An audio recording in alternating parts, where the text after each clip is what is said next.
तेजस्वी यादव यात्रा पर निकलने वाले हैं और इस यात्रा के जरिए जनता का भरोसा भी जीतने की कोशिश की जाएगी, दिल जीतने की कोशिश की जाएगी। हमारे साथ जेडीयू के एमएलसी हैं खालिद अनवर, उनसे जान लेते हैं। खालिद साहब, तेजस्वी यादव यात्रा पर निकलने वाले हैं और जनता के बीच जो भरोसा 17 महीनों में उन्होंने जताया है, सरकार में रहते हुए जो जमाया है, आगे उस भरोसे को वो वोट में भी कन्वर्ट करना चाहते हैं। देखिए, नॉन सीरियस स्टेप है ये। जब हाउस चल रहा है, असेंबली चल रही है, आपको अगर 13 करोड़ जनता की फिक्र होती तो आप हाउस में पॉलिसीज़ पे बात करते और बिहार कैसे आगे बढ़े उस पे बात करते, बिहार के नौजवानों को रोज़गार कैसे मिले इस पे बात करते। आपका ये कदम साबित होता है कि आप बहुत व्याकुल हैं, आप बहुत ज़्यादा कन्फ्यूज़ हैं, आप पॉलिटिकल ऐसे स्टेप उठा रहे हैं जिससे आप खुद गड्ढे में गिर जाएंगे। माननीय श्री तेजस्वी यादव जी अभी यात्रा पे निकल रहे हैं। आपको पता नहीं है कि हाउस है और बजट सेशन है।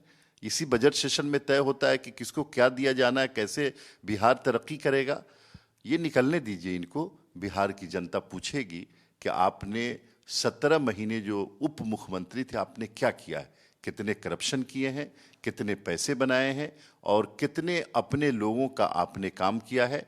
आज ज़रूरत पड़ी तो विधान परिषद में पूज्य अपने माता जी को जो है ना विपक्ष की का नेता बना दिया, खुद विपक्ष के यानी फैमिली से बाहर नहीं निकल सकते। जनता पूछेगी आपसे, बहुत अच्छी बात है, जाइए और जनता के सवालों का आप सामना कीजिए। फिर पता चलेगा कि आपने बिहार को जिस तरह से बर्बाद किया है और जिस तरह से परिवारवाद करके पिछले 17 महीनों में नीतीश कुमार के साथ रहते हुए अपने डिपार्टमेंट के अंदर आपने अफरा तफरी मचाई है, हाहाकार मचाया है और फाइलों को उल्टा सीधा करके पैसे बनाने की कोशिश की है। ये सवाल जनता भी आपसे करेगी। तो कह रही है कि ये तो लगातार विपक्ष के साथ होता ही रहा है, विपक्ष के नेताओं को जेल भेजना, उन्हें परेशान करना, उन पर केस करना, ये तो अब फितरत बन गई है अब। नहीं, नीतीश कुमार भी विपक्ष में थे।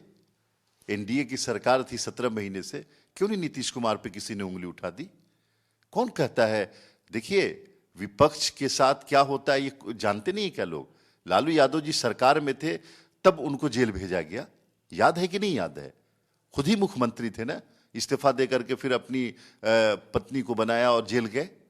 ये सब ड्रामे नहीं चलेंगे अब आपको बिहार को बताना पड़ेगा कि आपकी ये जो दौलत, आपका ये जो एम्पायर खड़ा है, आप जो धन्ना सेठ बन गए हैं, कैसे बने हैं। और पिछले 17 महीनों में जो आपने ऑल टाइम मनी एटीएम बन गए थे आप, इसलिए उप मुख्यमंत्री बने थे। हमने तो बिहार के विकास के लिए आपके साथ अलायंस किया था, देश के विकास के लिए किया था। आप जो है ना पैसे बनाने लगे। ये सब सारे सवालों का जवाब उनको देना पड़ेगा। जगदानंद सिंह ने कहा है कि समाजवादियों के लिए दरवाजे खुले रहते हैं, कभी भी बंद नहीं होते हैं। लालू प्रसाद यादव सिंपैथी रखते हैं समाजवादियों के प्रति। नीतीश कुमार अगर वापस होते हैं तो सेम कुर्सी के लिए नहीं, अब जो भी होगा अब कुर्सी के बाहर रह करके समझौता होगा। नहीं, जगदानंद सिंह जी बहुत सीनियर लीडर हैं। जरा बता दें कि समाजवाद की कौन सी परिभाषा में राष्ट्रीय जनता दल पूरा उतरता है? क्या समाजवाद पैसे बनाने का नाम है? समाजवाद करप्शन करने का नाम है? समाजवाद परिवारवाद का नाम है? समाजवाद अपनी फैमिली को आगे बढ़ाने का नाम है?